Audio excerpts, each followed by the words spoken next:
All right, I came across a short today that was about confirmation bias, and it intrigued me quite a bit. And I've experienced myself a lot of confirmation bias, and it's very true. When you're overly negative, when you're depressed, you're cherry picking and nitpicking all the depressive, bad, negative things that are happening. You almost put a blinder on to all the positive, and some people are like that. I was like that in a period of my life, and it's confirmation bias. It's the same with someone who tries to look at the positive and they try to deflect the negative. It's all one and the same, right? But there's two ends of the spectrum here. One's is going to have a much more overwhelmingly positive life, and one's going to be overwhelmingly negative. And it's true. Like, your thoughts become your nature in reality, right? It's like when they say manifest your destiny, speak it into existence. Like, some people think, oh, I can't just speak a Lamborghini into existence, or $500,000 or a mansion, right? No, you can't. It doesn't work like that. It's about formulating your thoughts and your habituals towards constructing wealth or said desire, right? Over time, long term. It's so instant satisfaction, so now. And I even feed into that, with the way social media is and shorts, attention spans getting shorter for people. And it's really harming society. And I've talked about this in the past in my videos. But if you change your negative thought structure into positive, your life will change for the better. And it's very hard. Even for me, I've been so depressed and negative and stricken with anxiety for a lot of my childhood and my younger years, and I drank a lot because of it. It's still ingrained in me. I'm getting better. The more you practice, the more you're conscious of your thoughts, I swear you can reconstruct the neurotransmitters and the way the pathways flow in your brain. I'm telling you, you can do it. It takes time. It is ingrained, man. It's tough, and I'm sure a lot of people can relate. You can change your thoughts. You can change your personality too, for the better. But confirmation bias, it's a real thing, And it's wild to me because I've been on both ends, When I was younger, it was pity, poo, boo, woe is me, And if I could go back, I would love to just have a hour-long talk with myself when I was younger. But if I didn't go through that, I would not be who I am today. I wouldn't have the experience I have today with certain things. I wouldn't be who I am. So I'm very grateful I went through it. Some of those times were horrible, going through very depressing breakups and relationships and, going broke. A lot of this stuff builds some character, builds experience. When you touch the stove and get burnt, you don't touch it again when it's on. You know what I mean? Playing with fire, you learn. And it makes you more tactile, I'm forever grateful for where I am. It's just, a part of me does have a bit of regret with, why didn't I do this in my early 20s? Why didn't I do this in my mid-20s, late 20s? It took into my early 30s for me to really wake up and change. And I could be so much further along if it would have happened earlier. But I beg to question, would I be as hardcore as I am today if I didn't go through that period of, drinking, partying, and depression and anxiety and, going broke? Would I have the moral compass and the drive I do today if I didn't go through that? I don't know. Maybe I would have. Maybe I'd be way ahead. I don't know, but I think the way I am today is because of the past, so I don't regret it fully. I think about that stuff a lot. But I think I'm becoming who I am because of the past. Being severely overweight, depression, smoking nicotine, drinking, and conquering all these things, losing the weight, dropping the nicotine, dropping the alcohol. It feels amazing.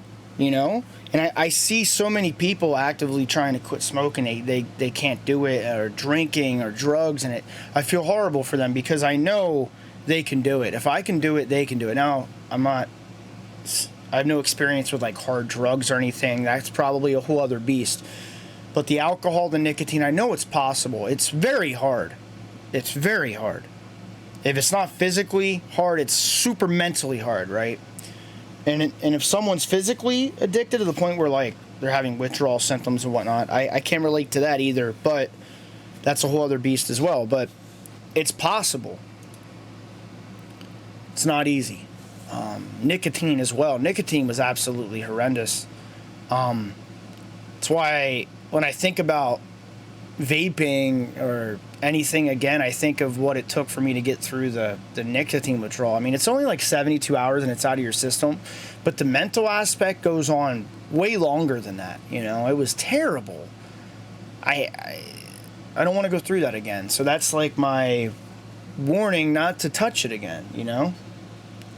It's tough sometimes, man. I miss vaping. I miss the flavors. I miss the nicotine. Of course. But it is what it is. Confirmation bias. Try to think more positively. Sometimes it's hard. I fail at it all the time. I'll get negative. I'll get upset. I'll get down on myself. It's human nature, you know what I mean?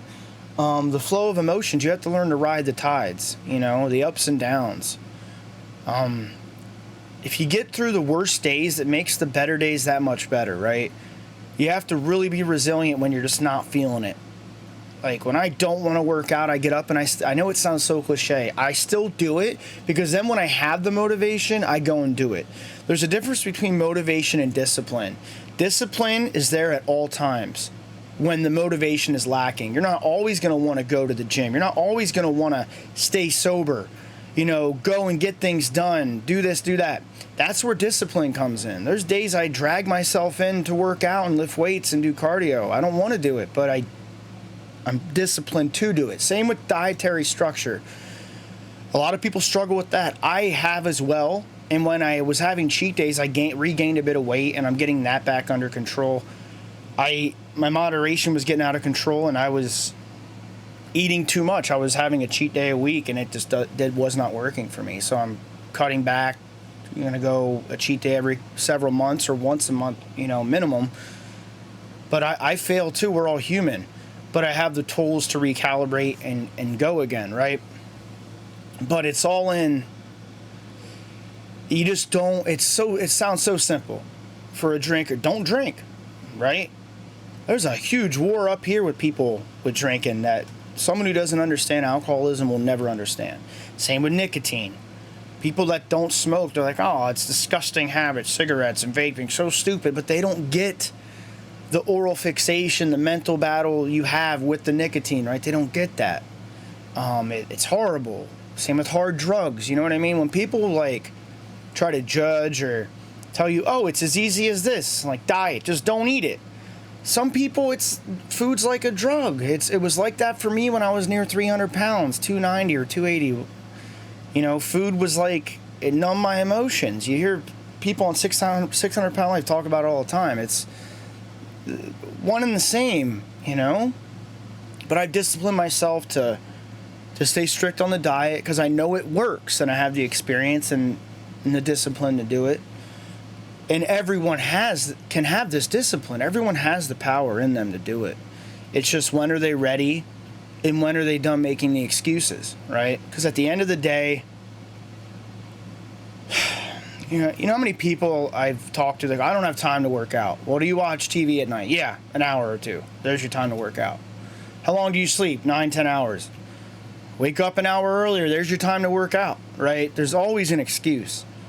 I get if you have kids, it's a whole other ball game, but you know, you make out of it what you want to make out of it, right? That's really it for this. Confirmation bias is a definite thing. Try to be aware of your thoughts, and when you're going down a negative thought construct and you're going down that road, try to catch yourself and try to switch it. It's not easy. Sometimes you'll fail. I fail. This is one of the hardest things for me. by anger, negative thought construct, and like judging. You know what I mean? Like judging. I'm no better than anybody else, but the way society is, it just like breeds negativity and who's better than who. You know what I mean? Try to spread more love and positivity, and that's all there is to it. Much love, and that's the end of my rant on confirmation bias.